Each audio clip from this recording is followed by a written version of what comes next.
Mohammedan हज़रात आज अभी हाल ही एक पर्टिनेंट इशू पाकिस्तान में सामने आया है। आपको पता है कि एएसपी शबाना उन्होंने एक औरत को बचाया जिन्होंने एक कुर्ता पहना हुआ था जिस पर अरबिक ज़ुबान में कुछ राइटिंग लिखी हुई थी और वो एक पब्लिक प्लेस में थी। तो क्योंकि हमारी अवाम आपको पता है कि शऊर तो है को नहीं और अक्ल से तो बिल्कुल ये माऊफ है। तो इन्होंने समझा कि उस कुर्ते पे कुरानी आयात लिखी हुई हैं। हालाँकि ऐसी कोई बात नहीं है और आप जो वीडियोज़ आ रही हैं सामने उस पे लिखा हुआ है कि जी गुस्ताख़ रसूल की है कि सज़ा सरतन से जुदा। यानी कि एक एक वायलेंट मॉब इकट्ठा होके तो उस औरत को तमगा इम्तियाज़ पर पहुँचाने की ना पूरी कोशिश में जद्दोजहद कर रहा था। तो उस पर आज हम बात करेंगे छोटी-सी। वो ये है कि पाकिस्तान है पता नहीं कि एक कार्टून सा मुल्क है। अभी हमारे इलेक्शंस हुए हैं तो पूरी दुनिया कह रही है कि पता नहीं ये तो बहुत ही मुतनाज़ इलेक्शंस हुए हैं। कंप्लीट रिगिंग है, प्रूफ भी है और वो एएसपी वो जो कमिश्नर है रावलपिंडी का वो भी सामने आया। उसके बाद एक कुरान केस आ गया जिसमें ये अहमदीस और कादियानीस पे जो इश्यू है उस पे भी हमने एक वीडियो बना दोनों टॉपिक्स पे वीडियो बना रही और अब हमें शर्म आ रही है कि अब बात तो सच है लेकिन बात है रुसवाई की। तो हम करें तो करें क्या? रोएँ तो रोएँ क्या? क किसको हम पिटें? क्योंकि हमारी जो कौम है आपको पता है कि उसको इससे इश्यू नहीं है कि हक क्या है, सच क्या है, बातिल क्या है, झूठ क्या है। नहीं, वो कह देंगे जी अगली एंटरटेनमेंट कहाँ है? इनकी ज़िंदगियों में कुछ होता नहीं है, ये अपने इश्यू से, अपनी बीवियों से घर से लड़ के आते हैं, इनके एग्ज़ाम नहीं पास होते, इनकी इनकी माशी हालत है कौन नहीं और इनमें मैं भी हूँ, मैं भी क्योंकि मैं भी पाकिस्तानी हूँ।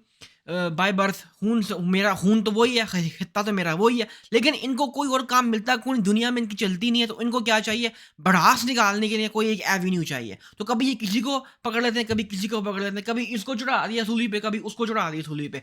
मुझे फिर याद आ रहा है कि अगर पता नहीं ये औरत जो है नॉन मुस्लिम है या नहीं है, it does not make a difference.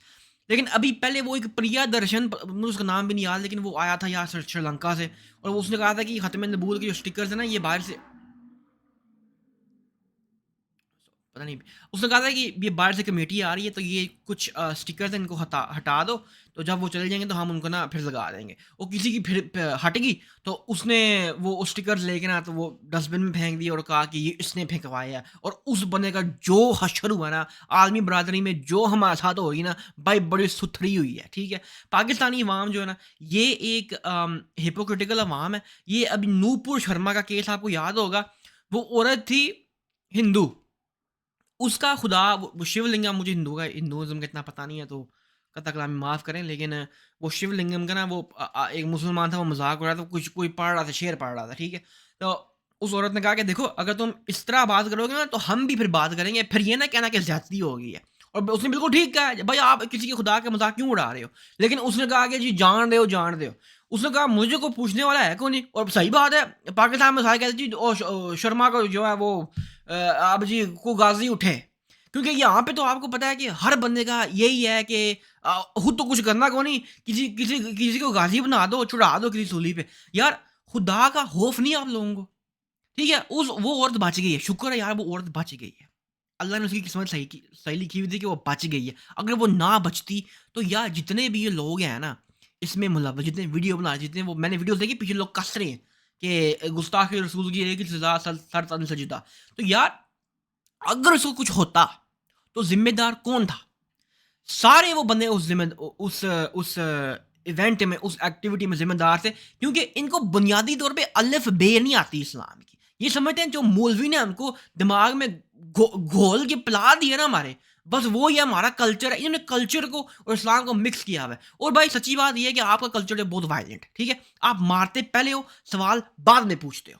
तो ये तो भाई किसी तुक्के की बात है ही को नहीं। अब पता क्या करना है? ठीक है, चलो इनसे तो मुझे उम्मीद नहीं है। लेकिन ये जितने भी Islamic podcasters, Islamic motivational speakers, polemicist जितने भी ऑनलाइन हैं, ठीक है? मैं कुछ का नाम ले देता हूँ। कैसर अहमद राजा, साहिल अज़ीम, इंजीनियर मोहम्मद अली मिर्ज़ा साहब। इंजीनियर साहब से तो मुझे पक्की उम्मीद है कि वो तो हमेशा हक सच के साथ खड़े होते हैं। लेकिन बाकी 2 की मैं वीडियो का इंतज़ार कर रहा हूँ कि वो इसको कंडेम करें। क्योंकि जब तक एलीट इसको कंडेम नहीं ना करेंगे, जब तक जो बंदे पावर में इसको कंडेम नहीं करेंगे, तो औरों तक बात नहीं जाएगी। It has to be trickle down, ठीक है? और यार मैं हैरान हूँ कि इंडिया जो है वो पहुँच गया है चाँद पे, ठीक है? इंडिया की फ़िल्म इंडस्ट्री जो है वो पूरी दुनिया में जानी जाती है। इंडिया के प्रोडक्ट्स जो हैं हमारा जो नमक है वो इंडिया जाके हिमालयन सॉल्ट के नाम से बिकता है कि वो इंडियन नाम से बिकता है। और ह इंडिया ने दुनिया को बड़ा कुछ दे दिया। हम इंडिया के साथ ही आज़ाद हुए थे। और हमारा मुल्क साथ ही लादू हुआ था। आज जो हमारे मुल्क ने अगर अगर दुनिया को कोई चीज़ दी है, तो वो है ये आतंकवादी, ठीक है? तो और फिर चलो ठीक है, वो जो आतंकवादी हैं, वो जो इस्लाम की रिप्रेजेंटेशन नहीं करते और नहीं करते, बिल्कुल नहीं करते। लेकिन आपने जो किया है अभी, वो रिप्रेजेंटेशन है, वो ठीक है। तो अगर वो गलत है, तो वो भी गलत है, दोनों गलत हैं।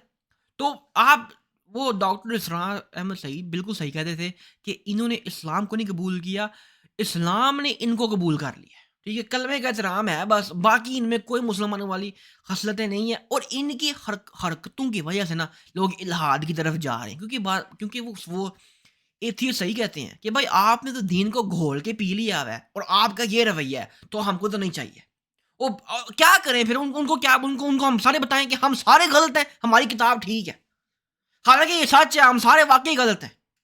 लेकिन किसी को हम बताएँगे, वो बोलेंगे, "ओ यार, आपने हमको पागल समझा है, आप सारे गलत, आप मतलब आपने जो किताब पकड़ी हुई है ना, आप उसको बड़ा मुकद्दस समझते हो, तो इसका मतलब है कि इस किताब में ये लिखा हुआ है। तो अब आप मुझे बता दें कि अल्लाह जो है वो हम पर कहर ना करे, तो क्या करे? ठीक है? दुनिया की इमामत सँभालनी है मुझे। मैं बार-बार कहता हूँ कि डीजीआईएसआई हमीद गुल साहब बैठे हुए थे जियो न्यूज़ पर, एंकर था आफ़ताब इकबाल और शो था खबरनाक। ये पता नहीं 2000, अब मुझे सही तरह से याद नहीं है, बहुत पहले की बात है। तो उन्होंने कहा था कि Pakistan is destiny of Mankind. घंटा डेस्टिनी ऑफ मैनकाइंड, ये लोग हैं जो दुनिया की इमामत करेंगे, दुनिया की लीडरशिप सँभालेंगे, ये लोग हैं। यार, आपको अपने मैं आपको सही बता रहा हूँ, इनके घर में ना नेट जो है वो कट जाता है, बिजली जो है वो पूरी नहीं आती, इनकी फैसिलिटीज़ पूरी नहीं है। इन लोगों को फ्रस्ट्रेशन निकालने का ना कोई एक एवेन्यू चाहिए, जिसकी वजह से इनको जो पहला बंदा मिलता है ना, उसको चुरा लेते हैं, ठीक है? अब फ़ी मानिल्लाह खुदा दा खौफ करो, ठीक है? एक चपेड़ पैनी है ना ਤੁਹਾਨੂੰ ਫਰਿਸ਼ਤਿਆਂ ਦੇ ऐसे ਕੰਨਾਂ ਥੱਲੇ ਲੋ ਲੱਗ ਜਾਣੀ ਤੁਹਾਨੂੰ, शर्म करो।